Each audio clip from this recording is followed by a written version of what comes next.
Hey guys, this is Keita Bussey with 180 Firearms Training. I just shot my very first IDPA match, Femme Fatale, in Texas. I'm here with Ashton. He is a master shooter in IDPA for, what is it, ESP? ESP. So ESP is like production, but you don't have to start with the double action. So I shot SSP, which is also like production in USPSA, but you do start with the double action. So I'm going to explain what I discovered were the differences between IDPA and USPSA, coming in as a USPSA shooter and being very confused all day because I didn't read the rule book. So Ashton's gonna help keep me on track as I try and explain these differences. And the first thing I noticed is there's no enclosed shooting area. The fault lines aren't enclosed. There's just a stick on the ground marking your shooting position. There were some open areas and other areas that were behind walls. And the reason for that is because you cannot expose your body to targets that you have not yet engaged. So also, if you're doing a reload, it has to be behind cover. You can't expose yourself during the reload to targets you have not yet engaged. So when you're at the wall, shooting targets on the left, you have to slice the pie. And the first time I heard this, I got very hungry and was looking for the pie. There was no pie. I was so sad. So slicing the pie just means you shoot from the outside in. So if you're on the left side of the wall, you shoot left to right. If you're on the right side of the wall, you shoot right to left.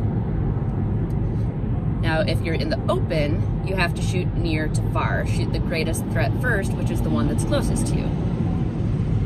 Now with the reloads, this is where it gets really interesting. With the reloads, for me shooting SSP, I had to have 10 rounds in the magazine, but I also had to have a Barney round in the chamber from the beginning. It's required, not optional.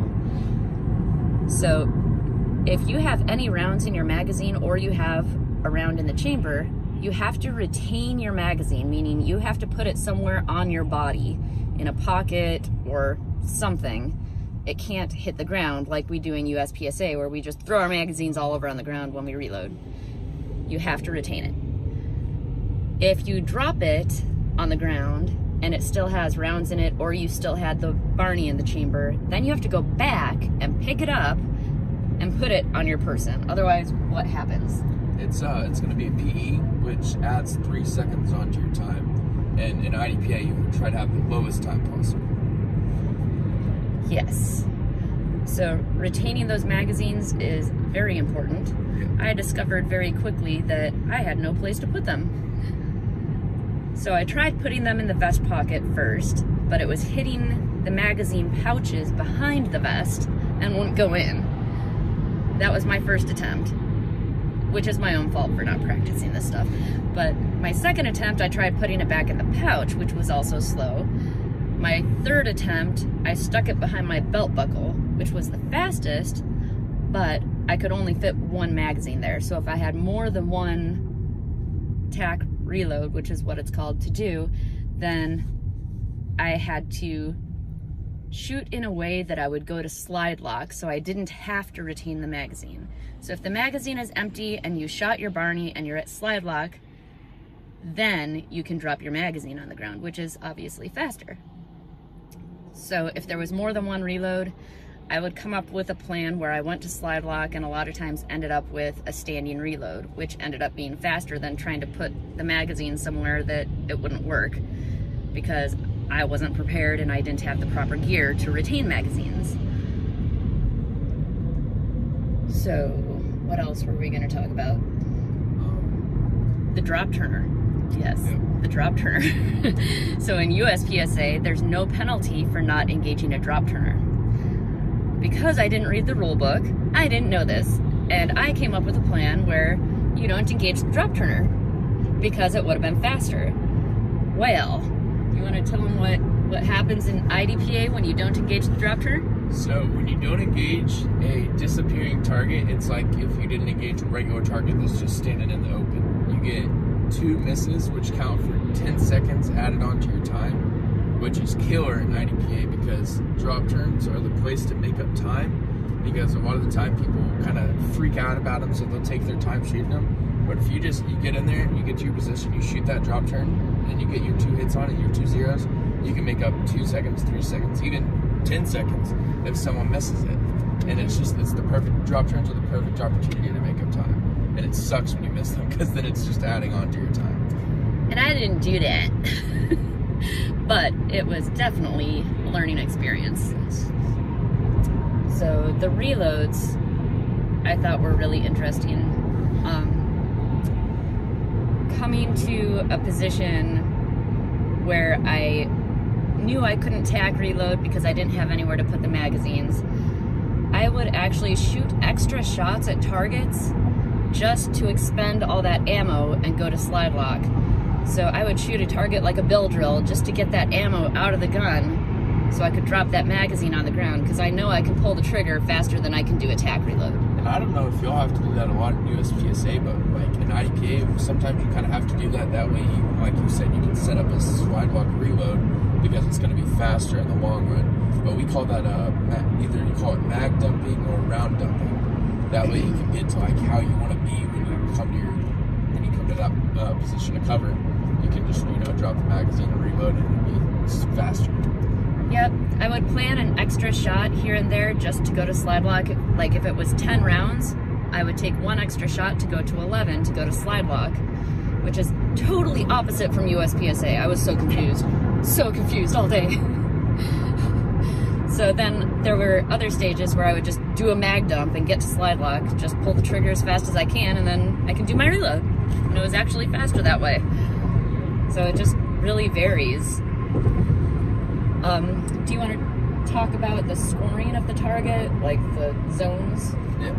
So I'm really not sure how it works in USPSA, but in IDPA, you have 2 zones in the head, which is going to be the 0 and the 1. And then for every point, we call it points down. For every point down you get, it adds on to your time a whole second. So say you're 2 points down, that's 2 seconds that's getting added to your time just on this one target. And then in the body, you have a 3 zone, a 1 zone, and a 0 zone. And what you're trying to do is you're trying to get all zeros on every target as fast as possible. And so it's killer to be like a lot of points down. And I think in USPSA, you can kind of risk it. You can be like, you can have Mike's, you can have, like Charlie's. Gotta risk it for the biscuit. Yes, you can have all of that, and you can still, be fast shooter. You can be winning.